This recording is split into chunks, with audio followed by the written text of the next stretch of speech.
গাজার স্থল অভিযানে এখনও ভয়াবহ প্রতিরোধের মুখে পড়েছে ইসরায়েলি বাহিনী।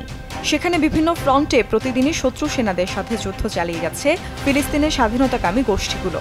প্রেস টিভির এক প্রতিবেদনে জানানো হয় 11 মে ইহুদি রাষ্ট্র ইসরায়েল এবং এর পশ্চিমা সমর্থকদের বিরুদ্ধে বেশ কিছু সফল হামলা চালিয়েছে স্বাধীনতাকামীরা।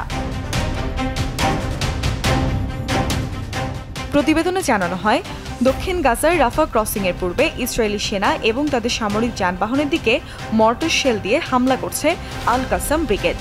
অন্যদিকে নেটজারিমে অবস্থানরত ইসরায়েলি বাহিনীর এক সমাবেশে রাসুম রকেট দিয়ে হামলা করা হয়। এই হামলায় যৌথভাবে অংশগ্রহণ করে শহীদ জিহাদ জিব্রিল ব্রিগেড। একই সাথে রকেট হামলা করা হয়েছে অধিকৃত অঞ্চলের বীর আল সাবি শহরে। মর্টার শেল ছোড়া হচ্ছে গাজা শহরের আল জাইতুন পাড়ার দক্ষিণে। একই ফ্রন্টে আল ইয়াসিন 105 শেল দিয়ে ইসরায়েলি মেরকাভা ট্যাঙ্কে হামলা করা হয়। একইভাবে হামলা করা হয় রাফা ক্রসিংয়ের কাছে একটি ইসরায়েলি সামরিক যানে।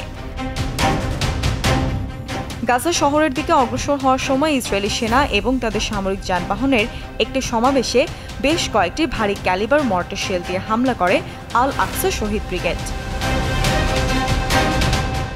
এদিন আল কুদস ব্রিগেডে একাধিক ফ্রন্টে সফল হামলা চালানোর কথা জানিয়েছে। রাফার ক্রসিংয়ের রায়াত এলাকায় ভারী ক্যালিবার মর্টার শেল দিয়ে হামলা চালায় তাদের যোদ্ধারা। আশেপাশের বেশ কয়েকটি ফ্রন্টে একাধিক সংঘাতের খবর জানিয়েছে তারা। এছাড়া আল জাইতুন এলাকার একাধিক ফ্রন্টে ইসরায়েলি সেনাদের সাথে সরাসরি সংঘাতের ঘটনা ঘটেছে। পাশাপাশি আল জাইতুন ক্লিনিকের কাছে একটি ইসরায়েলি সামরিক ট্যাঙ্ক ধ্বংস করার কথা জানিয়েছে মুজাহিদিন ব্রিগেড। আল জাইতুন এলাকায় হামলা চালিয়েছে শহীদ ওমর আল কাসিম বাহিনীও। তারা 107 স্বল্প পাল্লার রকেট দিয়ে অনুপ্রবেশকারী ইসরায়েলি বাহিনীর একটি দলকে আটকে দেয়। এছাড়া কেরেম শালম সামরিক সাইটের ভেতরে রকেট হামলার কথাও জানিয়েছে তারা। অন্যদিকে 11 মে লেবানন সীমান্তে বেশ কিছু হামলা চালিয়েছে হিজবুল্লাহ। এদিন পূর্ব সেক্টরে 6টি সফল হামলার কথা জানিয়েছে গোষ্ঠীটি। স্থানীয় সময় দুপুর 1টা থেকে রাত 12টার আগ পর্যন্ত এসব হামলা চালায় তারা। হামলাগুলোতে টার্গেট করা হয় মেটুলা বসতি, লেবাননের কাফার সুবার আল সামাকা সাইট, শেবার ফ্রান্সের রুওয়া সাইট, আল কারন সাইট, বেত হিলাল সামরিক ঘাঁটি ও আল মার্ট সাইটকে। এদিন পশ্চিম ফ্রন্টেও যুদ্ধ চালিয়ে গেছে হিজবুল্লাহ। স্থানীয় সময় সকাল 7:10 রাম্মা সাইট ক্ষেপণাস্ত্র ও আর্টিলারি শেল দিয়ে হামলা করা হয়।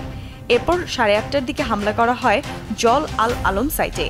টার্গেট করা হয় ইসরায়েলি সামরিক বাহিনীর নজরদারি সরঞ্জামগুলিকে। বেলা 10টার দিকে রামিয়া সাইটে আর্টিলারি শেল দিয়ে হামলা করা হয়। হামলাগুলো সফল হওয়ার দাবি করছে হিজবুল্লাহ। এই দিনের হামলায় অংশ নিয়েছে ইরাকি প্রতিরোধ গোষ্ঠীরাও। তাদের অভিযানের টার্গেট ছিল ইসরায়েল অধিকৃত অঞ্চলের ইসরায়েলি সামরিক বাহিনীর রামন বিমান ঘাঁটি। হামলায় তারা ব্যবহার করেছে উন্নত ক্রুজ ক্ষেপণাস্ত্র আরকাব।